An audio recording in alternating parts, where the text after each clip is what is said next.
The moment she is born, her brain begins asking one question: is the world safe? Her entire nervous system waits for your answer. She cannot understand your words yet, but she reads your face, your voice, your touch in milliseconds. Every time she cries and you come, a neural road is built. You are not spoiling her, you are wiring her brain for safety. The first attachment lesson has nothing to do with love. It is about predictability. Does someone come? Does it happen reliably? You do not have to be perfect. You have to be consistent enough. The brain is looking for a pattern, not a flawless parent. At 3 months, her face reading system comes fully online. She studies your face with an intensity that surprises most parents. Your expression is her emotional weather report. Before she can feel the world, she reads your face to know how to feel it. When you smile, her nervous system registers safe. When you look worried, her cortisol rises. She does not know why, her body just knows. The still face experiment proved it in 1975. Within seconds of a parent going expressionless, a baby begins to fall apart. The face is the regulation system. She is not watching you, she is borrowing from you. Your calm becomes her calm. Your anxiety becomes her anxiety. Around 6 months, something shifts. She begins to prefer you above everyone else.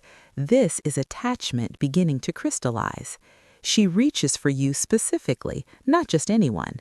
That preference is not dependency. It is a sign the system is working exactly as designed. Serve and return is the most important interaction nobody taught you about. She babbles, you respond. She babbles again, you respond again. Each exchange builds a neural connection. The serve and return does not need words. A look, a sound, a smile back, 30 seconds of full presence, that is enough. What breaks the foundation at this stage is not neglect. It is consistent emotional unavailability, present in the room but absent in the face. At 9 months, she begins to use you as a secure base. She crawls away, then looks back to check you are still there. That look back is not clinginess. It is the brain confirming base still secure, safe to explore further. Stranger anxiety peaks around 9 months. It is actually a sign of healthy attachment. She knows the difference between safe and unknown. Social referencing begins here. She looks at your face before deciding how to react to something new. Your expression is her permission slip. Your calm face says, "This is safe to explore." Your anxious face says, "Be afraid." She reads both perfectly, long before she understands a single word. At 12 months, she begins to test the base. She moves further away. She checks more frequently. She needs to know the base holds under pressure. When she falls and cries, come, not to prevent every fall, but to be the reliable response to every landing. Separation anxiety is at its peak. She cries when you leave because she loves you and because she cannot yet fully trust you will return.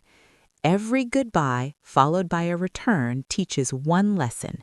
You leave, you always come back. The world is predictable. I am safe. The sneak out feels kinder. It is not. No signal, no goodbye. The base disappeared without warning. That is harder on the nervous system than the tears. At 18 months, she begins to understand that you have feelings too. She will try to comfort you when you are sad. This is empathy emerging in real time. Name her feelings every time. You are frustrated. That was scary. The named feeling becomes a manageable feeling. When she melts down, stay close. Not to fix it, not to stop it, just to be the calm that shows her the storm will pass. Co-regulation is not indulgence.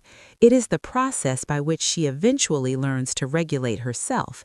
You cannot skip this step. What breaks the foundation here is shame. Stop crying. You are being ridiculous. Shame teaches her that her feelings are wrong. They never are. At 2, she discovers she is a separate person. Every no is a rehearsal. I exist, I have preferences, I am not just an extension of you. The boundary that holds is safety.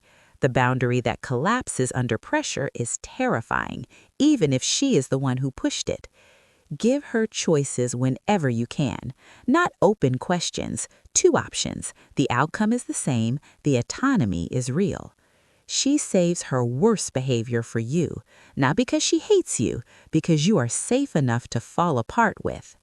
Repair matters more than perfection. You lost your patience, you come back, you reconnect. That repair is the most important lesson you will ever model. Language explodes at 2 and 3, but the emotional vocabulary only grows if someone names the emotions first. That someone is you.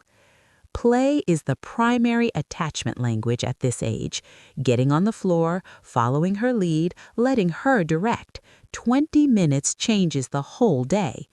The child who plays confidently has a secure base beneath her feet. She explores because she trusts you are there if she needs to return. Fear peaks at 3.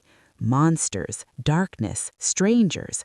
Honor the fear. Never dismiss it. The dismissed fear grows. The honored fear passes. Magical thinking is at its peak. She believes her angry thought caused something bad. Name it clearly. Your thought did not make that happen. By 3, the attachment pattern is beginning to set, not fixed, but patterned. The nervous system has enough evidence to build a working model of the world. The working model says one of 2 things: people are reliable and the world is safe, or I cannot count on people and I manage alone. The securely attached 4-year-old explores boldly, falls apart sometimes, recovers quickly, returns to the base, tries again. The anxious 4-year-old clings, cannot explore freely, always checking, always needing reassurance that has not been made reliable enough. The avoidant 4-year-old manages alone, seems easy, seems independent, has learned that needing is not safe. That lesson costs something real. None of these patterns are permanent, but the earlier they are recognized, the easier they are to shift. The brain is most plastic in the earliest years. The single most powerful thing you can do is be consistently present. Not perfect, not always available, just reliably there when it matters most.